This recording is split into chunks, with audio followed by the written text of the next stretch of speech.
નમસ્કાર મિત્રો, સફળતાના માર્ગમાં આપનું હાર્દિક સ્વાગત છે। આજે એક સરસ મજાનું એક દ્રષ્ટાંત લઈને તમારી સમક્ષ ઉપસ્થિત થયો છું મિત્રો। એક પક્ષી એના બચ્ચા સાથે એક વૃક્ષ પાસે આશરો લેવા જાય છે, પરંતુ એ વૃક્ષ એને આશરો આપવાની ના કહી દે છે। ત્યારે એ પક્ષી બીજા વૃક્ષ પાસે જાય છે આશરો લેવા માટે એના બચ્ચા સાથે, તો એ વૃક્ષ એને આશરો આપી દે છે।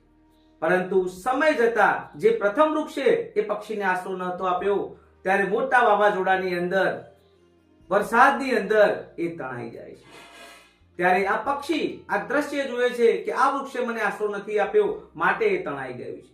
પણ એ તણાતું વૃક્ષ એને કહે છે કે હે પક્ષી, મેં તને એટલા માટે આશરો ન આપ્યો કે હું પહેલાથી જ કમજોર હતો, હું પહેલાથી જ નિસહાય હતો। મને ખબર હતી જો મેં તને આશરો આપ્યો હોત તો મારા સાથે આજે તારી પણ હાલત આ થઈ હોત। તો મિત્રો, કોઈ વ્યક્તિ તમે કોઈ કામની ના કહે છે તો એના પાછળનું કારણ એનો સ્વાર્થ નથી હોતો મિત્રો, એ તમને બચાવવા માંગે છે।